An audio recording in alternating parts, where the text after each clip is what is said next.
The 10,000 Challenge Week 4. Welcome, 4? Will. Good heavens. You having an argument with the monkey there? Yeah, just stay put, all right? Stay put. Week 4. Welcome, Will. Gosh, it's come around so quickly, and it's amazing. It's another fantastic week. Definitely week 4. It is week 4. It is week 4, yeah. Gosh.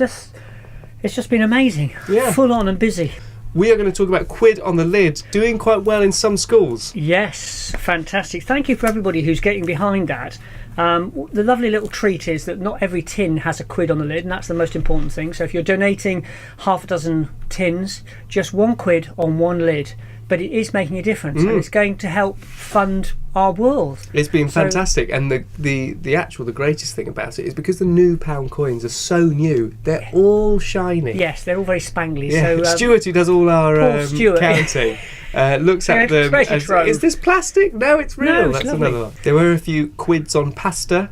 You can do that. Well, it was quite different. I would recommend putting them on tins if you can, because on the pasta things, when we ripped the sellotape, we had to very carefully peel it off because it tore the bag. But yeah, everybody seems to be getting behind it, which has been fantastic. So we are well on target, I think. So we are well on target. We have probably collected 1,000 tins today alone. 1,000 tins alone? To this point, the beginning of week 4, we have raised 2,209 tins. That's incredible. Nearly a quarter of the way. So we're definitely on the way, but you say that every week. Of course we're on the way. We're counting up. But we need to stay on it. So we're getting more and more demands on our food bank, aren't we? Perfect segue. It's almost like you've read my notes. So why do we need to stay on it, Will? Why is the 10,000 tin challenge so important this year? Primarily, we are busier than ever with demands. Is there maybe a fact that I was alluding to there about the number of food bags we're giving out? And then you have to give me more. We have recently started to having to make 100 food bags a week. Yeah, It's a week now. Yeah. And that's alarming because that's a trend that we've seen increase. So we've gone from 80, 85, 90, 95. When we first started, many years back when I was first doing it, it was 40. And then it would go up to 50, back down to 40. And it's slowly increased over those years, over those 5 or 6 years that I've been doing it. It's slowly increased, but to reach 100 food bags a week, I mean, it's great that we're able to feed all these people. It's absolutely fantastic. But it does mean more and more people are struggling.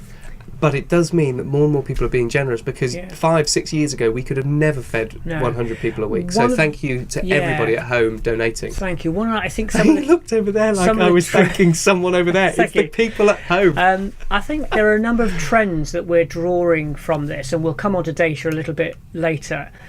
And that is the families that are just coping. So you've obviously got always the in crisis folk who are dealing with something that's happening in a house right now.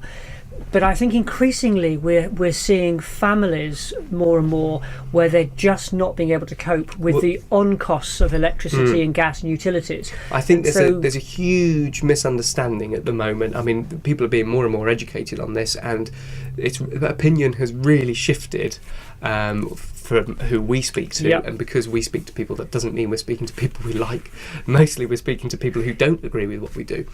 But there is a huge misconception that if you are getting food bags, you are jobless. Yeah.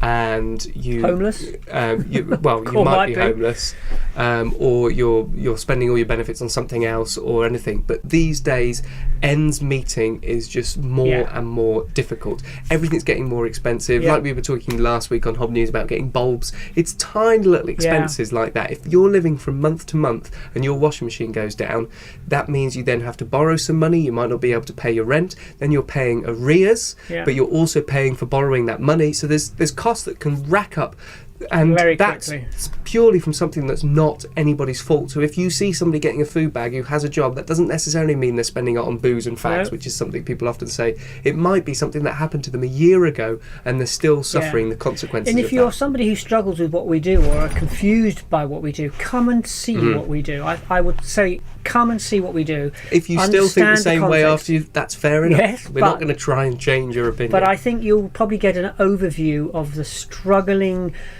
folk who are out there who are facing daily choices on where to spend money. And if we can help out for a short period of time. The word choice there is quite irrelevant, to be honest. Like I was saying, it might not be a choice. You might be in rent arrears, which means you're paying more rent, so you have less money coming in every month. And the food bags, as you'll see if you had a look in one, it's basic commodities. If you can use your skills, and we're looking at cookery classes now, that you can enhance what we've got, then it can go a bit further, and it can save you some money. It's not a huge amount, but it's the difference between feeding your family and not feeding. And as we move into the winter, it'll be heat or eat again. Just another point to add, we are getting close to, it's been out for single males for almost a year I think now, but almost everybody apart from families with more than 2 children currently are changing over to universal credit. Now, whatever you think about universal credit, doesn't matter. These are the facts. When you apply for universal credit, there is a 4 to 6 week waiting period for them to be checked off, which you receive no money.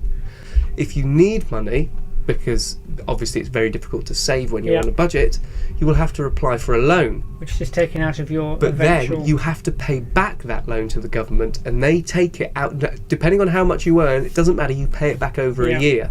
So you then spend the rest of that next year paying back your loan, so you don't get as much universal credit as your benefit as you're entitled to, and therefore again you might need help with your food. So just because somebody's getting food help doesn't necessarily mean they've made wrong choices in their life. It might just be they're a victim of circumstance. It's not an excuse, that's one reason. There are many reasons, and yes, there obviously are people in all sorts of different circumstances, but more often than not, the people we give food bags to, we're in conversation with, we know what's going on, and we're trying to educate them out of their situation, not in a patronising way, but maybe helping them. Basic advice, access to information, different ways to cook pasta. If people don't like pasta or don't like rice and whatnot.